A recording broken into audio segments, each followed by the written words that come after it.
Ladies and gentlemen, thank you very much for joining me again on Syriana Analysis. I'm joined by Aaron Maté from the Gray Zone. He is an independent journalist. I'm sure most of you know him. He has done a great job in the last few years on Syria, especially on the Duma case, the OPCW scandal. And today, I have invited him to speak about the suspension of the sanctions on Syria for 180 days. As you may know, guys, a big earthquake hit Syria. Thousands are dead and thousands are still missing. And we don't know the exact death toll yet. But one of the topics that a lot of people talking about is the suspension of the US sanctions for 180 days. They say that these sanctions have negatively affected the delivery of the humanitarian aid to Syria.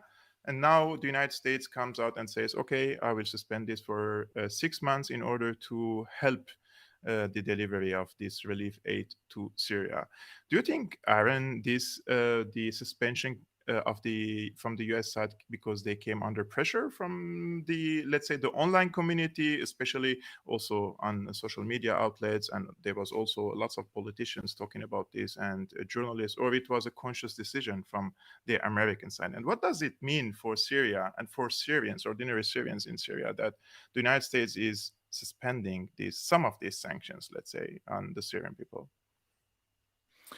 Well, first of all, I think it's an admission of what people like us have been pointing out for a long time, which is that the official U.S. policy towards Syria was sadism.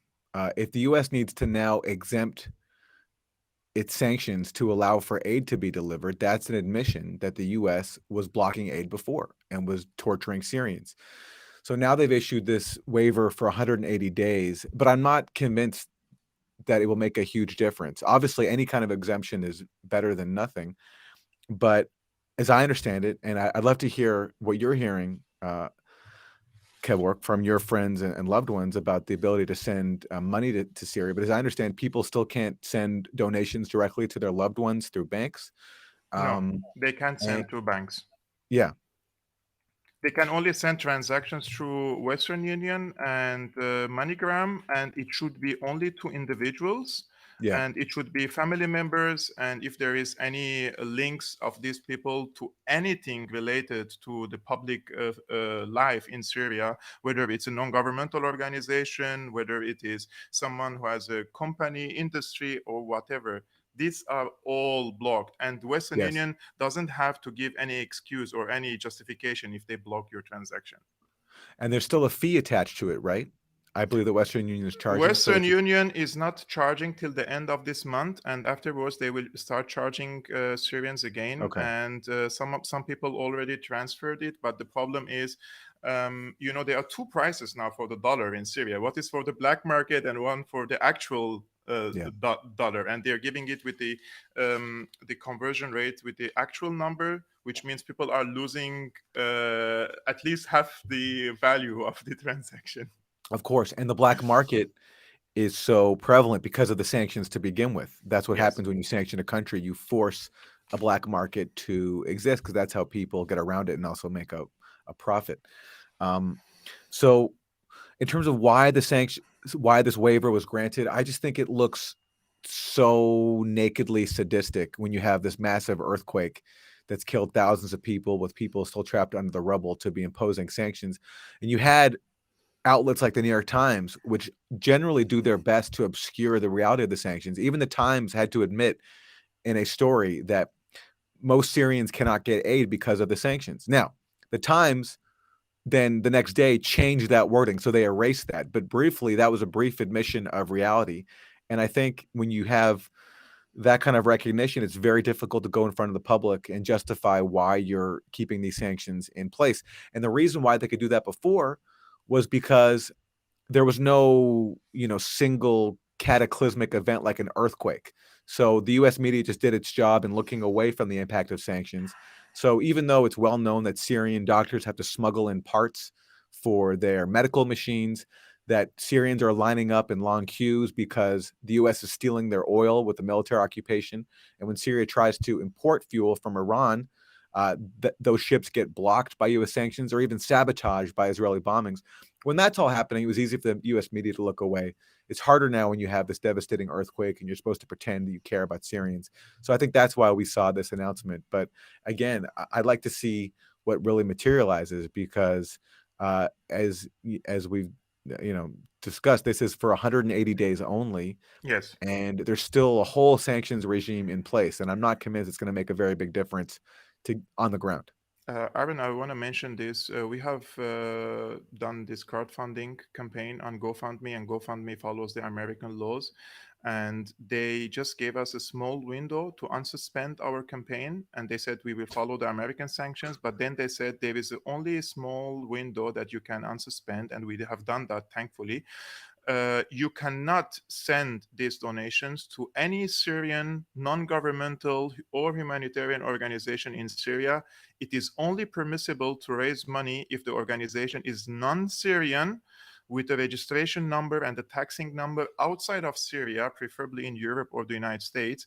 And we have done that. We found an organization that accepted to give us a document that this is going for this organization. So even after lifting these sanctions, we are finding a hard time in supporting financially we are talking about humanitarian organizations, accredited organizations in Syria. At the moment, you can see their videos underground. People are digging in with their fingers to save people under the rubble.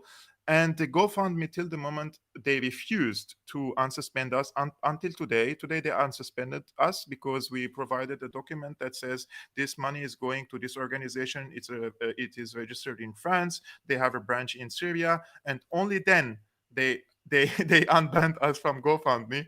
So guys, if you want to really donate and anything, 10 euros, 20 euros, whatever, the link is in the description. Please, we have raised 25,000 euros now, and we will go to 30,000. I think it's the least we can do in this regard. But Aaron, there is a widespread narrative pushed by Washington and Syrian opposition figures and activists, actually also here also in Berlin, that these sanctions never affected the humanitarian aid to Syria, and that our side is trying to help a regime in Syria to cling to power or to stay in power. And in this regard, I want to share a video that you again posted on Twitter recently, which is for Dana Strul.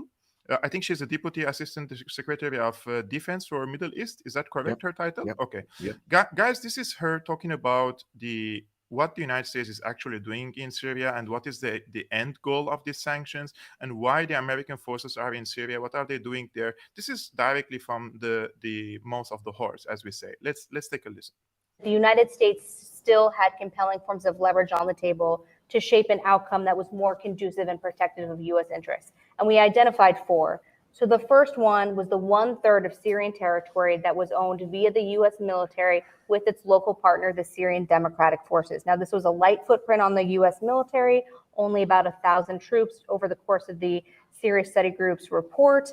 And then the tens of thousands of forces, both Kurdish and Arab, under the Syrian Democratic Forces. And that 1/3 of Syria is the resource-rich, it's the economic powerhouse of Syria. So where the hydrocarbons are, which obviously is very much in the public debate here in Washington these days, as well as the agricultural powerhouse. But we argued that it wasn't just about this 1/3 of Syrian territory that the U.S. military and our military presence owned, both to fight ISIS and also as leverage for affecting the overall political process for the broader Syrian conflict. There were 3 other areas of leverage. One is political and diplomatic isolation of the Assad regime. So holding the line on diplomatic isolation, preventing embassies from going back into Damascus.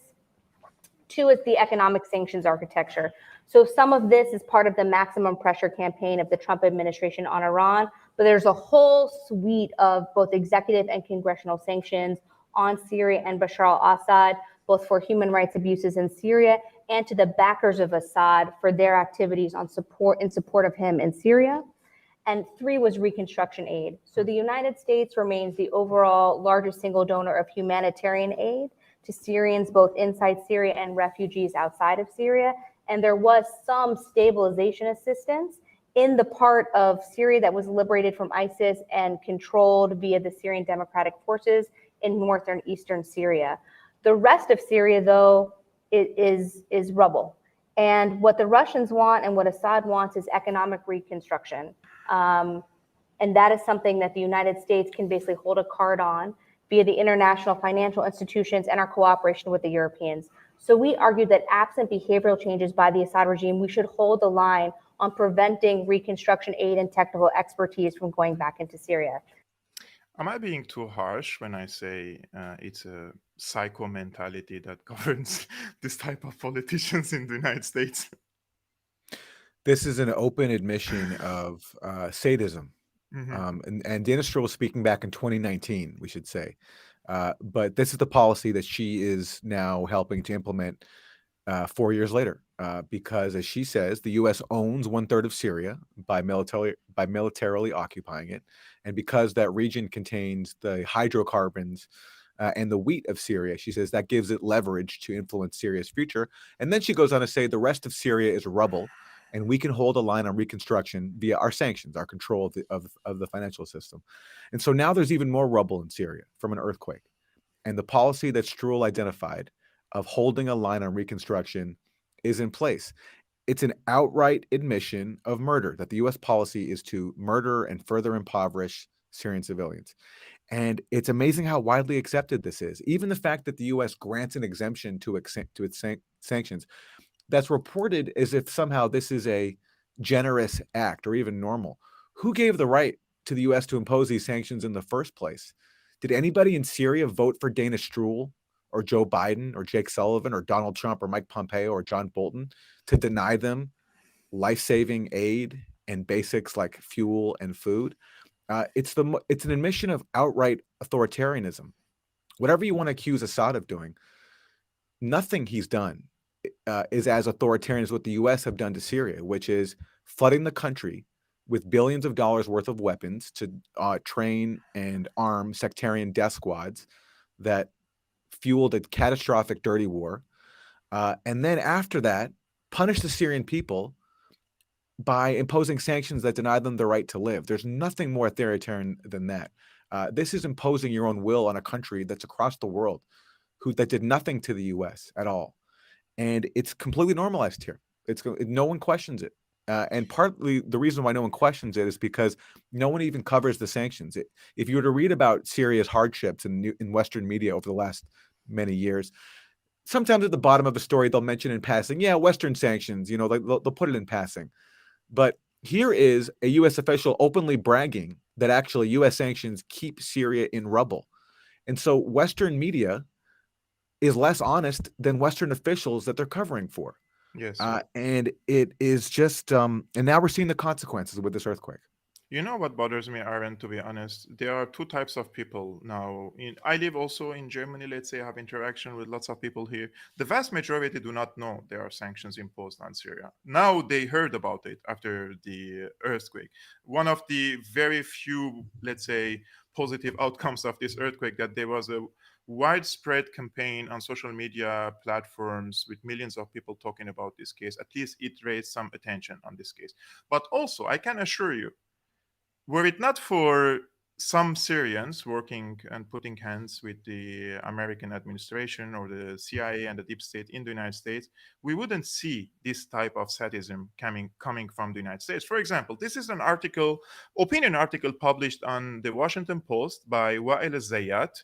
The title of the article goes, "Don't lift sanctions on Syria to help earthquake victims." And when I posted this on Twitter, as you can guys see, he came and said, nope, this is the actual headline. He posted a screenshot from his article after changing the title itself. Like, does he really think that if he changes the title of the article, we cannot see it in the link because the hyperlink or the link of the article cannot be changed, right? And now we have people like Wael Zayat, and I can assure you there are so many of them here in Germany working day and night. They have legal offices, law offices. They're working with member of parliaments here in the Bundestag in order to keep these sanctions and increase these sanctions. And then we have also authors like Wael Zayat and also Charles Lister, for example, who they're advocating for not lifting the sanctions on Syria. Do these people write what is going on in their minds, or they're tasked to write such pieces, in your opinion? Well, what's amazing to me about your exchange with him, when he says to you, he says, no, I'm not advocating that we don't help Syrians. I'm advocating that we send direct aid to Syrians, but not to Assad. Hmm. So does he think that like every single like powdered milk package or bag of cement goes to Assad and he stacks it up in his bunker or something? That's like saying like we shouldn't help victims of Hurricane Katrina because the aid will go to George W. Bush. It's so idiotic and it's so sadistic. And this guy is Syrian American. He's a former State Department official. He heads a Muslim American group called Engage. And my question is, does he have any family in Syria? Do any of these people have relatives left in Syria, or are all of them sort of this in this category of exiles who have been away from the country for a long time, have no more connection to it, and want to basically take it over? And that's why they've allowed themselves to join forces with the CIA and other intelligence services around the world in destroying their country of origin. Because how else could you explain why you'd advocate torturing a country? What do Israel? I mean, I'm sure. I mean, obviously, like when I was in Syria, I met all kinds of people with different political ideas, but nobody supports taking away their right to live. Uh, it's just, and the only way I think you can advocate that is if you have no more connection to the country itself. Actually, Aaron, I would share my experience with lots of Syrian oppositionists outside of Syria, right? Most of them are now here in Europe and Turkey and the United States. And I have colleagues because we were at the same school, in the same university. At least we kept some minimum discussion, like connection with each other. They're completely detached from the country. Like they don't see Syria on the map anymore. They don't feel any connection to Syria anymore. And I ask them this question: don't you have anyone in Syria? Like even the grocery shop under your apartment who used to deliver you stuff, don't you feel for this person? Like anyone there is around 20 million Syrians left in Syria, right? What are you doing? You're already out. You're living in safety here. You have your heating. You have your, even if you're jobless, the government here is paying for you, unlike in Syria, right? So, what is the purpose of all this? I don't understand. And we were in a demo the other day, a few days ago, here in front of the American embassy, and the opposition came to our demo, and they tried to provoke us, and they say like we are the Assadists here, and they call for more sanctions. Like it makes me sad because we share the same nationality, but it seems that they only hold the nationality, they only carry the passport, but they don't feel they're Syrians. And this is very important for me. After the earthquake, it's pretty obvious now in Syria, we have millions of Syrians in Syria. Some of them are against the government, some of them with the government, but they all share the same pain. And they have seen with their eyes now who is for helping the people inside Syria and who is against helping the Syrian people in Syria. But as much as we criticize the, let's say, these voices, the opposition or the voices who are calling for more sanctions, I also would like to share with you what many Syrians ask nowadays. Why are we affected by the sanctions when we have allies like Russia, China, and Iran that can basically provide Syria with what it needs for reconstruction? Why aren't these countries able to really help Syria? Because to be honest with you, China is not doing enough in Syria. Iran is the only country who is giving, let's say, fuel to Syria, and the payment could come in a few years or 5 years or 10 years. You can pay it later. Russia doesn't give you anything if you don't give them cash, like upfront, right? So I also like want to know. I want to share the pain of the people, right? What are the allies of Syria doing? Are they doing enough in Syria, or they are also incapable of circumventing these sanctions, because lots of companies in these countries could be also sanctioned because of the American sanctions? Well, first of all, what comes to mind for me is how maddening it is that Syria is even in this position, because, of course, before the dirty war, before the U.S. teamed up with Qatar and Saudi Arabia and Turkey and other NATO states to wage a dirty war against Syria, Syria was food self-sufficient. It had very high rates of healthcare, of education, of literacy, and so much of that was wiped out by the dirty war. And now Syria is in a position where, especially because of sanctions, it needs help from foreign states. But this isn't like Syria's natural state. The dirty war destroyed a society that was self-sufficient for its people. Whatever other criticisms you have about a system of government, the fact is there was a state that was functioning and meeting the needs of its people on these basics: healthcare, food, education. That's just a fact. And the dirty war wiped that out. And in terms of why Syria's allies haven't been able to help it, well, I know in the case of China, it seems to me that they've been intimidated by the U.S. sanctions, that they do not want to contravene the U.S. sanctions out of fears of how that might impact Chinese companies, which do a lot of business with the U.S., because these U.S. sanctions are so sweeping that they'll target anybody, any government, any company that does business with a sanctioned entity in Syria, which is basically all of Syria. Like there are clips that I put out of Joel Rayburn, who was a former top U.S. official for Syria, bragging about how comprehensive the Caesar sanctions are in Syria, how he says they lower the bar so that the U.S. can sanction anybody if they deem they have some kind of relationship with Syria's basic industries and construction and healthcare, anything. So I think China has been intimidated by that. I can't see any other explanation for why they haven't been able to come to Syria's aid. And as for Russia, I mean, the questions there too are, why does Russia allow Israel to bomb Syria regularly? Russia could stop that if it wanted to, but it's prioritized in that situation its relationship with Israel. There's a lot of Russians who now are citizens of Israel, and Russia and Israel have their own unique relationship. So again, Syria has been downgraded there, and accordingly, Syrians have paid the price. So but these are great questions, and it's just Syria's only in this position because of a dirty war that was imposed on it from abroad. And, from the outside, I hope that changes, because Syria is a civilization that's given so much to the world. When I was there, it was my first time there, and I went to that village nearby where they speak Aramaic, and there are those churches that were desecrated by Al Qaeda. I mean, we're talking about a cradle of civilization. And now civilization has repaid the favor by using all of its resources to destroy it. So hopefully, if we have any civilization left, people can come to Syria's aid. Actually, I agree with you, Aaron, about Syria's position has been downgraded. The value of Syria in the region. Before the war, at least we could have called Syria a medium-sized regional power. And because of this dirty war on Syria, the power of Syria has been diminished. And in politics, it's not like two friends are dealing with each other. If you can present something to other countries, the other countries could also have mutual interest with you. So what can really Syria offer, right? What can Syria offer nowadays? They have already given the port for 99 years to the Russians, and there are so many investments from the Iranian side and the Russian side and even the Chinese side in Syria. But Syria already lacks its own natural resources to offer anything to anyone anymore, right? So the core of the issue here, as you mentioned, is Syria's strength has been stripped. And this was because of the at least 7 years of regime change war that started in 2011. And I think the regime change war in its classic sense ended in 2017 when Trump came and he ended the CIA covered program of financing and funding and arming the jihadists in Syria. And then he replaced it with Plan B, that is imposing these draconian sanctions under the Caesar Act. So Syria is completely economically, militarily, politically, socially is destroyed.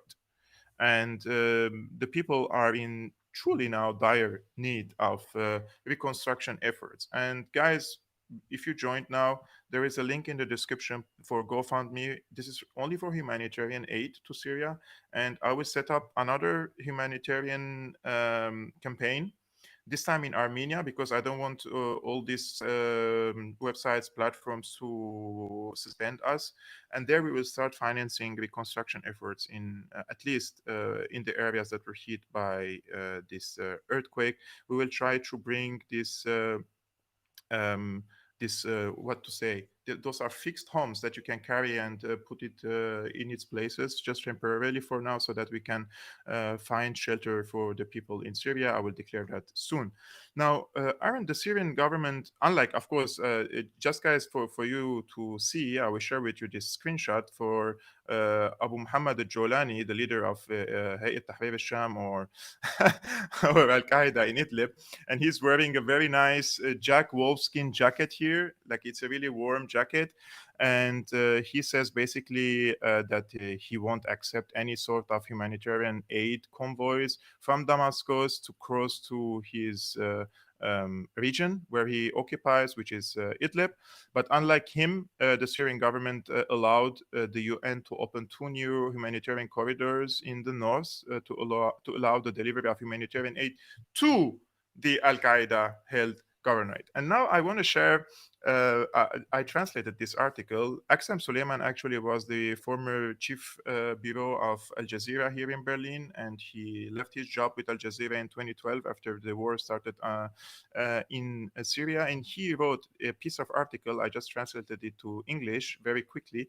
While he says, while the Syrians were gathering their bodies and wiping away their tears, NATO experts came up with the idea of investing in the earthquake to achieve what was not achieved during the years of war, as demonstrated by American and Western statements in the past few days. Simply, they were planning a draft resolution in the UN Security Council under Chapter 7, which means the use of military force, that would force Syria to open the crossings or war, or at least media campaign. In other words, they tried to use the earthquake and its humanitarian consequences to strike the Syrian sovereignty.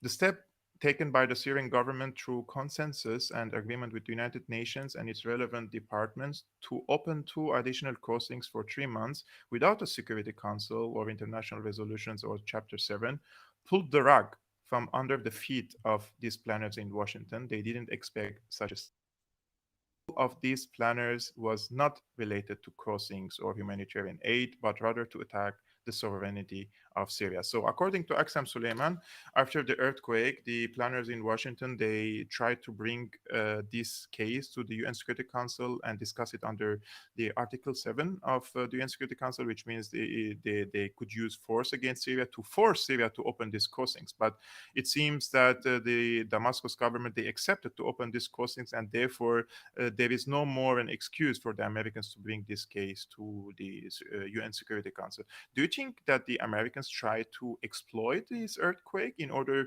to politicize it and force the Syrian government to open new border crossings, or even extend the authorization for Bab al-Hawa border crossing in the north, right? Because there is always a discussion in the UN Security Council every 6 months, they extend it or not. The Syrian side says this should be true our side because we're the government here, but the Americans refuse for the border crossings to be under the authority of the Damascus government. It's certainly U.S. policy historically to exploit anything it can to push its regime change and destabilization agenda in Syria. So it wouldn't surprise me if that's the case here. And it's worth noting. So the U.S. is basically more permissive of allowing aid to an al-Qaeda controlled province than it is to allowing aid to the territory where most Syrians live under their sovereign government. And of course, why is there an al-Qaeda controlled province? Because the U.S. helped al-Qaeda capture Idlib. When al-Qaeda led a coalition to capture Idlib in 2015, Charles Lister, who you mentioned before, that so-called expert with the Middle East Institute, heavily funded by Gulf dictatorships, he bragged that that offensive to take Idlib showed a new level of coordination between the U.S. Operations Center and neighboring Turkey in providing intelligence that directly helps Islamists like al-Qaeda.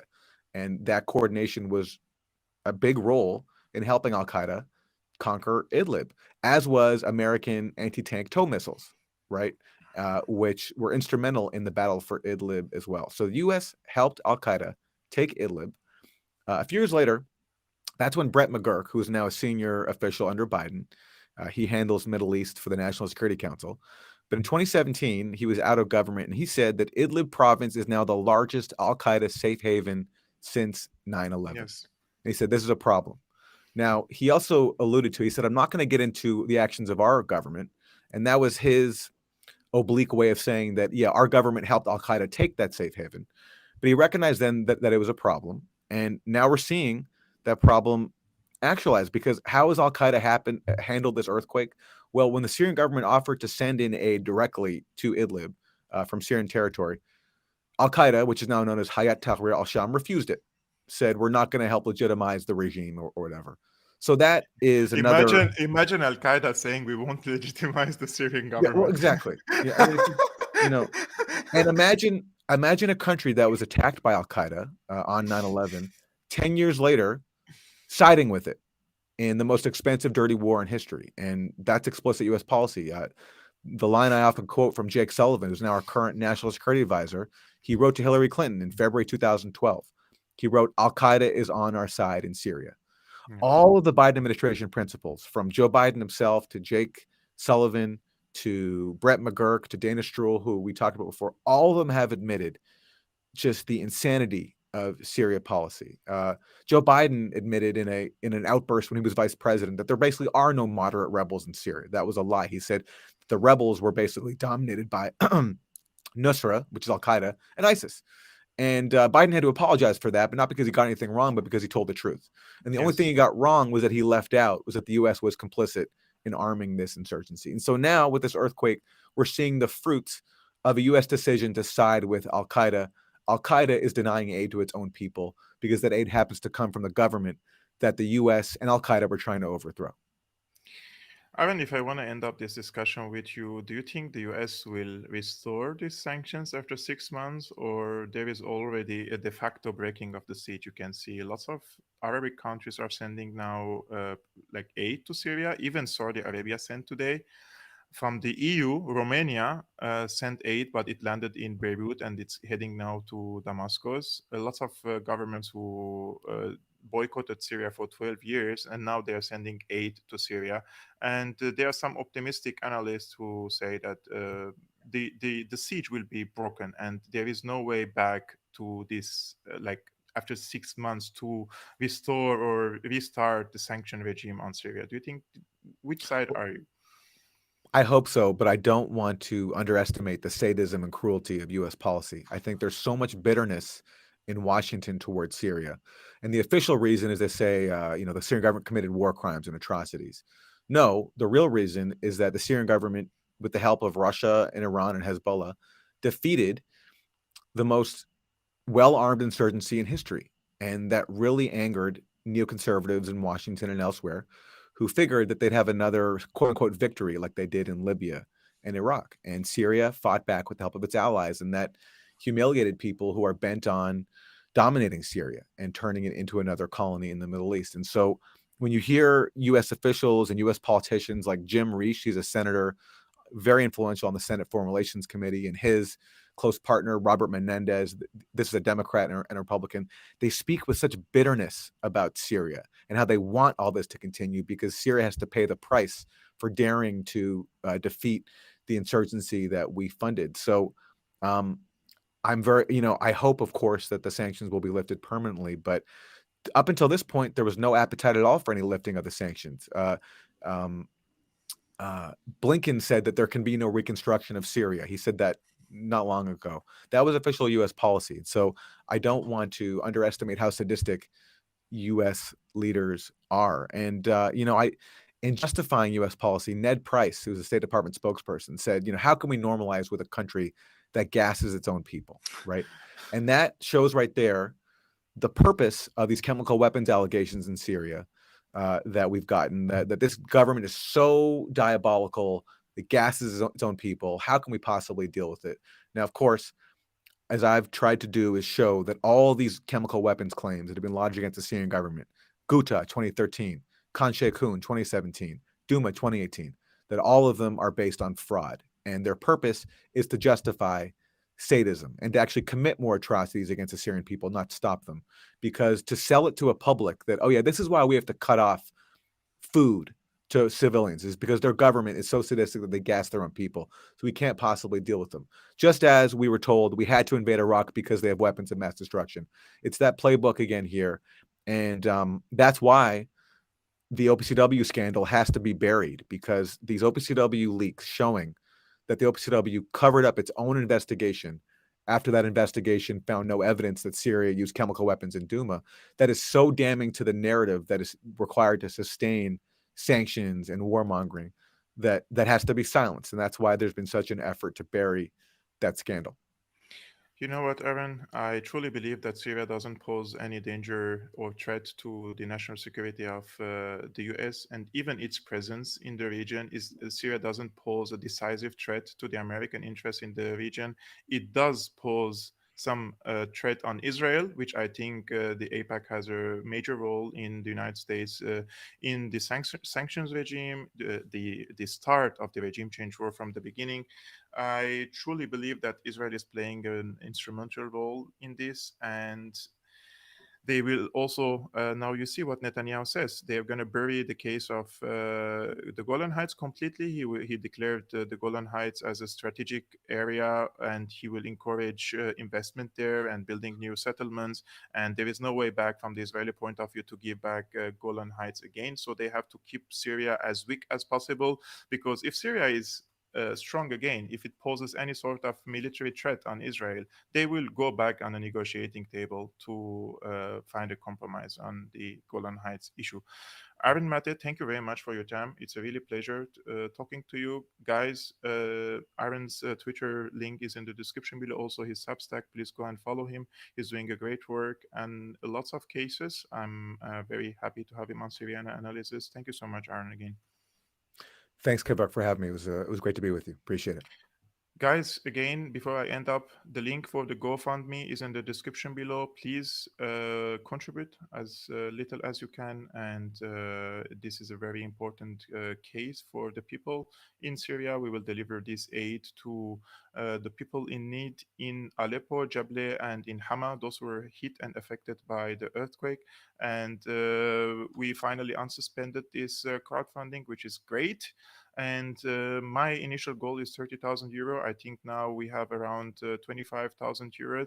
So when we make it 30,000 in 2 weeks, we will deliver this funding to Syria, to two non-governmental organizations. One of them is called Syria Tejmana, which means Syria unites us. And the second is We Are Superheroes, and Superheroes is exclusively in Aleppo, and Syria Tejmana, or Syria Unites Us, is in Hama, is in Jable, and in Aleppo. Every penny helps a lot of people. And on a later stage, I will also I already did, but I didn't declare it yet, on an Armenian platform, another crowdfunding campaign to finance reconstruction, to bring materials to Syria, or even these ready homes that we can uh, maybe export it to Syria, or even buy it from Syria, from other countries. We will see. But I have some ideas in mind. I truly need your help and support in this, because, in my opinion, the people in Syria deserve this, and they don't deserve all this pain and misery. And I think we're living in a very comfortable situation compared to anyone. If you pick anyone in Syria, you have, I think, 99% chance that we live in a much comfortable place. We enjoy all sorts of services, from heating, from electricity, from internet, from food, from medicine, from milk. All this stuff is lacking in Syria. Everything in Syria is people are in dire need of these products. Today there was a huge delivery of kids milk, babies milk to Syria, but those are just it can maybe last for a few weeks. So we have to find a way to permanently finance what's these organizations in Syria to help reconstruction. And also, most importantly, guys, we have we should never stop talking about the sanctions on Syria. We should never do that, because if we do that, this case will be buried again. Now they suspended these sanctions for 180 days, but our job is to continue talking about it. You are following Syriana analysis because you believe in a cause, and you want to help people.